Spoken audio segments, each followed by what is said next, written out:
La crypto-monnaie et son mode d'imposition. L'art du paradoxe, les banques ne sont pas d'accord, les impôts, eux, alors que cette monnaie n'est pas acceptée par les banques, décident, eh bien oui, qu'il faut imposer les détenteurs de Bitcoin. Ça vous intéresse probablement. Rassurez-vous, ce n'est pas moi qui vais vous expliquer quel est le mode d'imposition, mais notre spécialiste, il est expert comptable, spécialiste en fiscalité internationale. Il est à mes côtés, il s'appelle Nathanaël Cohen. Vous commencez à être habitué à le voir dans nos studios, c'est un pro. Et il va nous éclairer de ses lumières. Salut Nathanaël. Bonjour. Alors, le Bitcoin, d'abord, c'est quoi ? Parce qu'on en parle beaucoup, on en entend beaucoup sur les réseaux sociaux. Certains le fuient comme la peste. Et pourtant... Le Bitcoin, ça s'appelle la reine des crypto-monnaies. Ok. C'est la première monnaie virtuelle jamais créée. En 2009, elle est sortie au grand public. D'accord. Et c'est cette monnaie qui a fait le buzz. C'est la plus populaire, étant donné que c'était la première. Et étant donné que les gens retiennent toujours Bitcoin. Mais il faut savoir que tout ce dont on parle... Ce sont les crypto-monnaies. Aussi pour les crypto-monnaies. Crypto, c'est quelque chose de caché. C'est des monnaies qui sont anonymes, en fait. C'est des devises virtuelles. Mm-hmm. Alors, c'est quoi le problème avec le Bitcoin, puisque on pourrait dire, bon, ok, c'est comme on va dire une action, après tout, et puis s'il y a une plus-value, on paye nos impôts comme on le ferait sur des actions, et puis voilà. Mais finalement, c'est pas si simple. Oui, c'est pas si simple. Étant donné que le Bitcoin, comme on a dit tout à l'heure, c'est une crypto-monnaie, c'est quelque chose qui n'a pas de contrôle humain. C'est-à-dire, la banque, par exemple, elle, dans les ordinateurs de la banque, on voit les devises comme le dollar, l'euro. Il y a un cours et toutes les données elles sont stockées dans les ordinateurs de la banque. Ok. Les crypto-monnaies, c'est anonyme. C'est-à-dire, on ne sait pas d'où vient la provenance des fonds. C'est une devise qui a commencé à 1000... Son taux était à $1 000 en début 2017. Elle a terminé l'année à $20 000. Elle est retombée 6 mois après à $6 000. C'est quelque chose qui n'est pas stable. D'accord. Donc ça ne plaît pas aux banques. Les banques, ça ne leur plaît pas par deux aspects. Premièrement, du point de vue économique, déjà, c'est pas comme le dollar ou l'euro, que ça monte un petit peu, ça baisse un petit peu, ça chute, ça explose. Et surtout, c'est pas très clair. C'est instable, c'est une monnaie qui n'est pas du tout stable. Donc les banques ne veulent pas considérer cette monnaie comme devise. D'accord. Et il y a une deuxième raison qui est très importante pour laquelle les banques sont très méfiantes à l'égard du Bitcoin. C'est, encore une fois, l'échange d'informations automatique dans la période dans laquelle on se trouve, la transparence entre tous les pays. Les banques sont obligées de vérifier la provenance des fonds qui sont à la banque. Étant donné que c'est une monnaie anonyme, elle a servi souvent au blanchiment d'argent, etc. Au blanchiment d'argent, donc on peut le dire, c'est pour ça que, voilà. Ils se méfient et ils se disent, on ne veut pas de cette monnaie chez nous. Ils sont vraiment durs avec. Donc, ok, donc on ne peut pas encaisser de l'argent du Bitcoin dans un compte en banque, en fait. Même après impôt payé. Ok. On peut, mais c'est très dur. Il faut vraiment se casser les dents, c'est-à-dire ramener des attestations des impôts, de la provenance des fonds. Il y a des possibilités, mais elles sont très, très méfiantes, contrairement au fisc qui adore cette monnaie. D'accord. Alors, on peut dire que les banques n'acceptent pas cette monnaie. Par contre, les impôts la reconnaissent, évidemment. Ils se disent, il y a de l'argent à faire, pourquoi pas. On a tout à gagner. Nous allons imposer les détenteurs de Bitcoin, surtout ceux qui ont fait de la plus-value avec ces Bitcoins. Alors, en Israël, j'imagine que c'est le cas. Oui, alors en Israël, il faut savoir, les impôts, avant d'imposer, ils ont commencé à contrôler les sociétés de trade de Bitcoin, c'est-à-dire les sociétés qui, justement, tradaient sur le Bitcoin. Ils ont obligé la plus grande société qui s'appelle Bits of Gold à dévoiler... Bits of Coin ? Bits of Gold. Gold, ok. Ils ont obligé cette société à donner la liste de tous les détenteurs de Bitcoin qui ont au-dessus de $50 000 de portefeuille Bitcoin. D'accord. Et ils sont arrivés à des accords avec les impôts. Et les impôts ont dit on va imposer cette monnaie comme toute action ou monnaie ou plus-value, comme titre boursier. C'est-à-dire c'est un actif, un titre boursier. Ok. En Israël, le titre boursier, la plus-value, on va donner un exemple.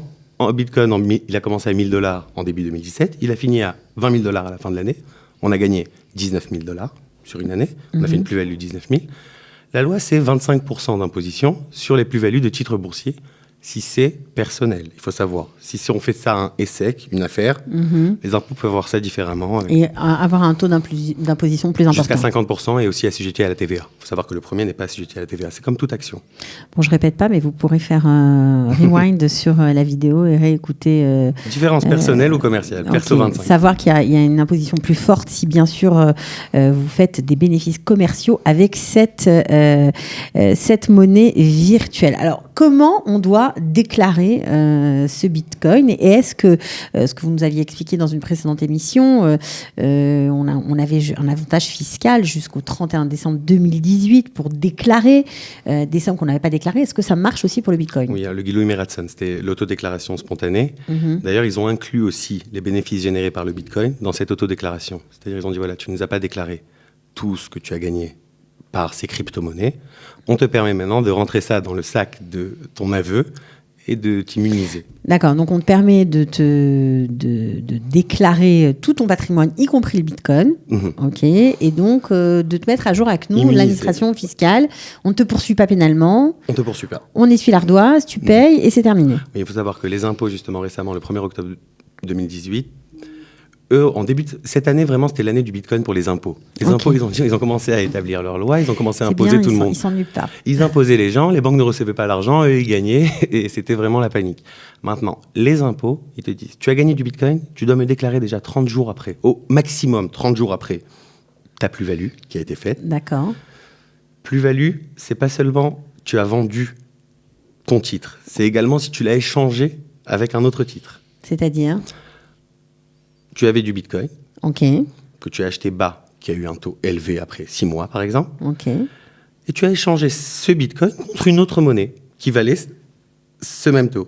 D'accord. Vous me suivez ? Oui, très bien. Les impôts, ils te disent, c'est pas seulement lorsque tu vends cette monnaie que tu as imposée, même quand tu l'échanges avec une autre monnaie, ça s'appelle un IROA masse. C'est-à-dire, il y a une imposition qui sera appliquée dessus. Il faut déclarer aux impôts dans les 30 jours et déclarer aux impôts dans les 30 jours, mais être imposé seulement en fin d'année dans le bilan annuel. D'accord. C'est important d'en parler parce que récemment, ils n'arrêtent pas d'envoyer des avis d'imposition ou des demandes de paiement à beaucoup de personnes justement qui avaient ces devises. Et il faut vite se régulariser parce que c'est une donnée qu'ils ont et mieux vaut. Alors, ton conseil en tant que fiscaliste international, expert comptable, c'est vraiment de saisir cette opportunité de cet avantage fiscal jusqu'au 31 décembre 2018 et d'aller spontanément vers l'administration fiscale israélienne pour se déclarer. Oui, ou déclarer aussi ce qu'on fait au courant de l'année. Il ne faut pas oublier que c'est vraiment récent parce que c'est 2017 et 2018. Là, c'est pas vraiment... C'est une partie de l'autodéclaration. Mais à part ça, je recommande de déclarer.